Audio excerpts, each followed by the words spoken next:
스튜디오 업나잇입니다. 오늘 제가 여러분과 함께 읽을 책은 아주 작은 습관의 힘, 제임스 클리어 지음, 이한이 옮김, 비즈니스 북스에서 나온 책입니다. 지은이 제임스 클리어는 미국 최고의 자기계발 전문가입니다. 블로그 월 방문자 수가 100만 명이나 되는, 그리고 구독자 수가 50만 명이나 되는 뉴스레터를 발행하는 파워블로거입니다. 뉴욕타임즈 베스트셀러 작가이기도 한 제임스 클리어. 그가 온몸으로 직접 겪고 쓴 글입니다. 지난 시간에 동영상을 여러 개 올려드렸고요. 오늘은 이어서 습관을 세우는 과정에 대해서 들어가 보도록 하겠습니다. 습관을 세우는 과정은 신호, 열망, 반응, 보상이라는 4가지 단계로 간단하게 나눌 수 있다. 습관이란 무엇이고 어떻게 작동하며 이를 어떻게 증진시킬 수 있는지 좀 더 쉽게 이해할 수 있도록 습관이 만들어지는 과정을 살펴보자. 이 패턴은 우리 습관의 중추로 우리의 뇌는 매 순간 똑같은 순서로 이 단계들을 밟아나간다. 신호, 열망, 반응, 보상. 먼저 신호가 있다. 큐라고 하네요. 신호는 뇌가 행동을 시작하게끔 자극한다. 여기에는 보상이 예상되는 정보가 약간 있다. 선사시대 우리 조상들은 음식, 물, 성적 행위 같은 주요 보상이 있는 곳을 암시하는 신호에 주의를 집중했다.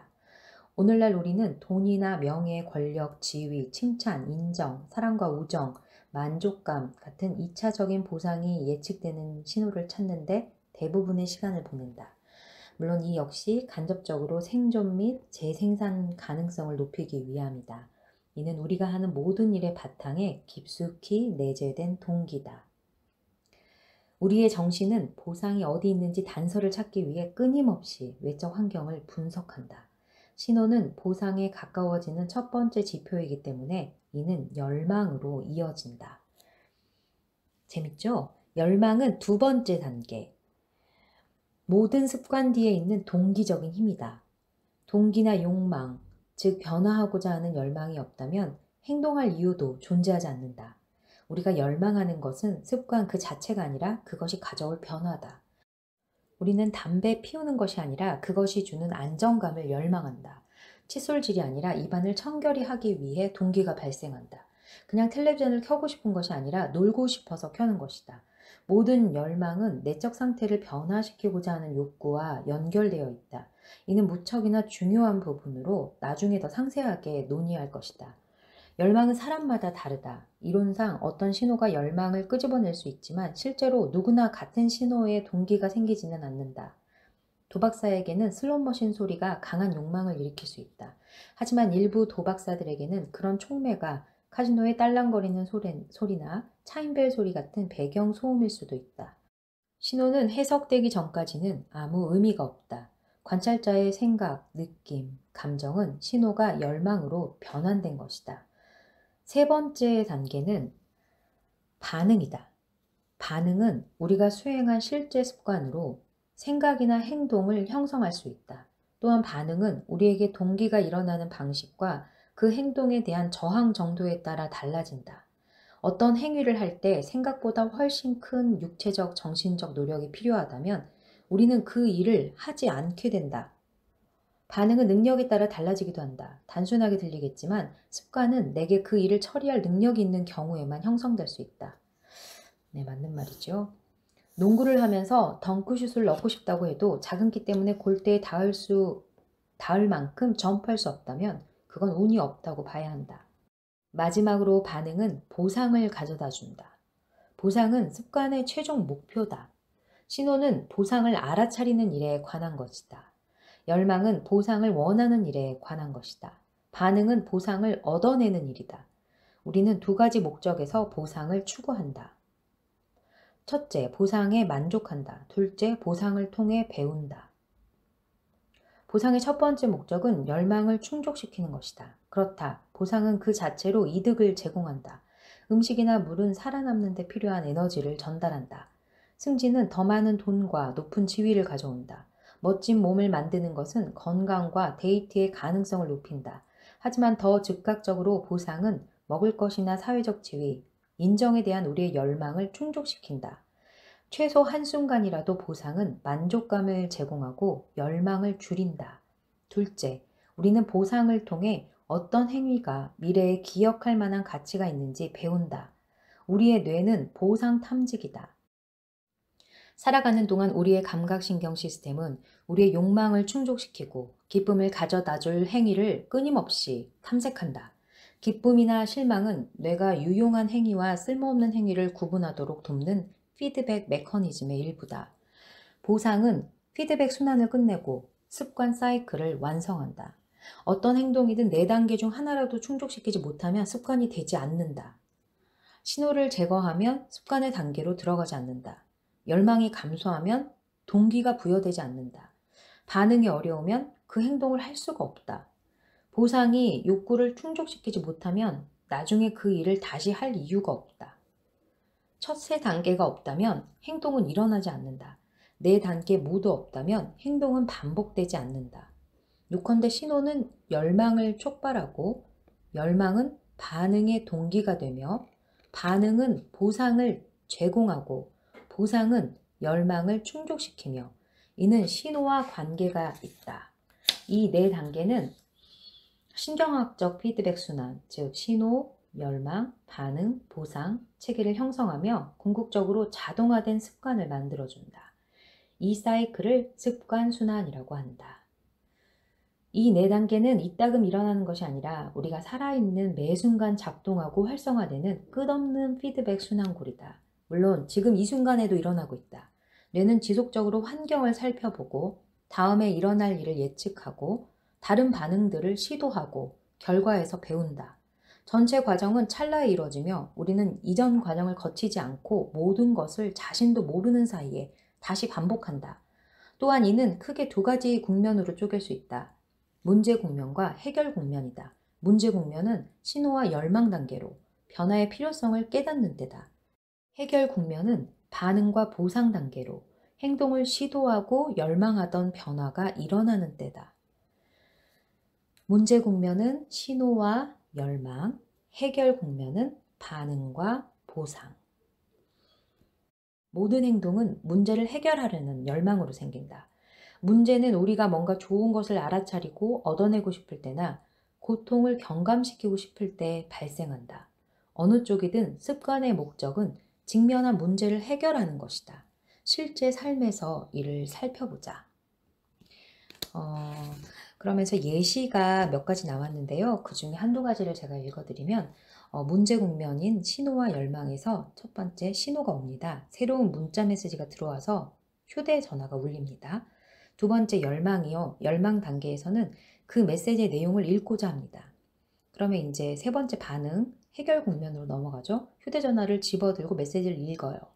네 번째 보상에 이르는데 메시지를 읽는다는 열망이 충족되었다. 휴대전화를 집는 행동은 메시지 도착을 알리는 소리와 관계가 있다.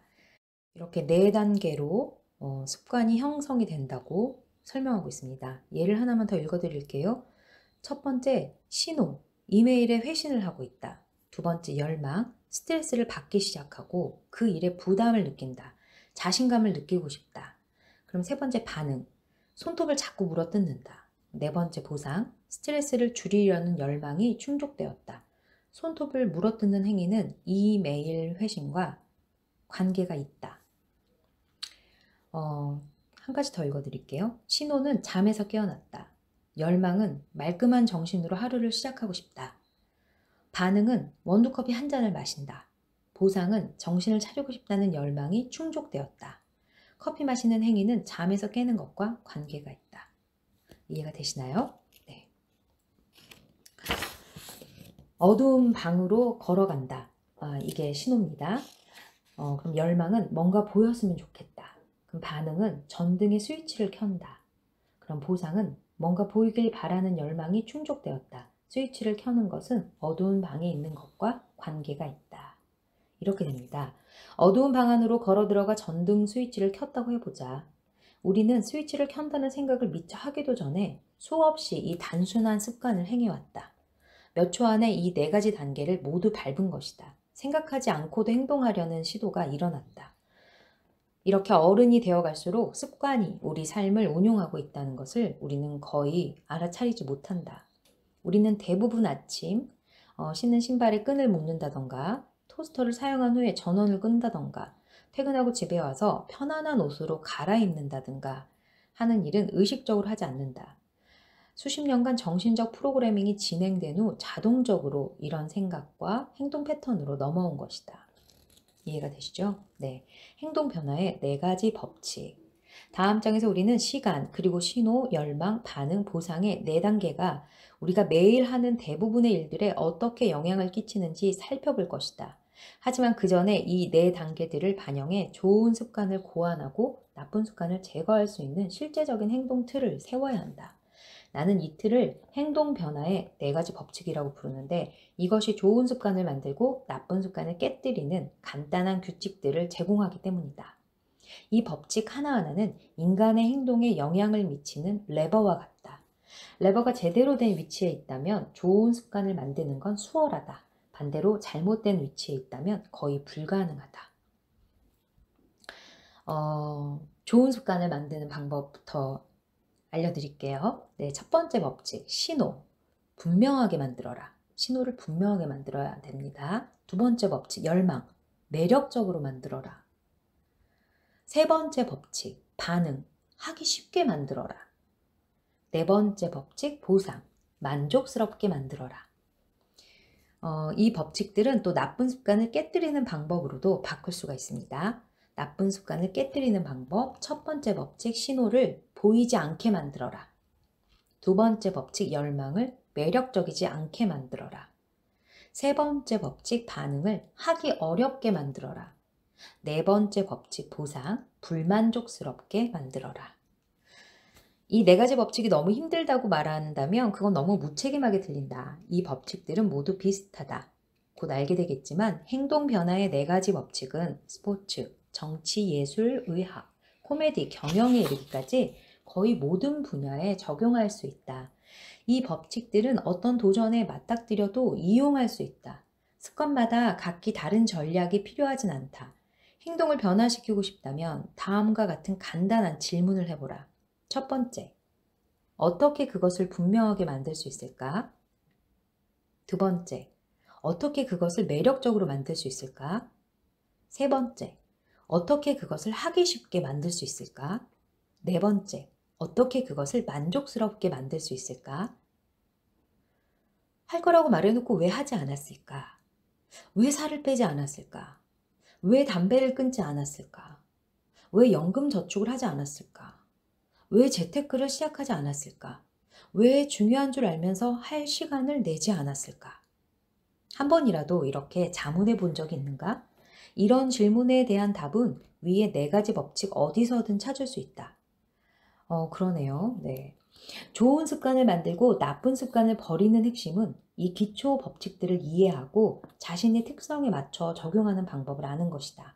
어떤 목표라도 본성에 위배되면 실패할 수밖에 없다. 습관은 각자의 인생에 존재하는 시스템에 따라 다르게 형성된다. 이제는 이 법칙들을 하나씩 살펴볼 것이다. 그리고 좋은 습관을 자연스럽게 형성하고 나쁜 습관들을 버리는 시스템을 만드는 과정에서 이 법칙들을 어떻게 이용할지 설명할 것이다. 네, 요약을 읽어드리겠습니다. 습관은 자동적으로 실행될 때까지 여러 번 반복한 행동이다. 습관의 궁극적인 목적은 적은 에너지와 노력으로 인생의 문제들을 해결하는 것이다. 네, 여기까지는 지난번에 올려드린 동영상을 다시 참고하시면 자세한 내용을 들으실 수 있습니다. 그리고 오늘 읽었던 부분, 모든 습관은 신호, 열망, 반응, 보상의 4단계의 피드백 순환으로 쪼개어 살펴볼 수 있다. 행동 변화의 4가지 법칙은 더 나은 습관을 만드는 데 이용할 수 있는 규칙이다. 첫째, 분명하게 만들어라. 둘째, 매력적으로 만들어라. 셋째, 하기 쉽게 만들어라. 넷째, 만족스럽게 만들어라. 네, 여러분 어떠셨나요? 좀 도움이 되셨나요? 다음 시간에 또 좋은 책으로 여러분 찾아뵙겠습니다. 오늘도 함께 해주셔서 감사합니다. 스튜디오 엄나이셨습니다.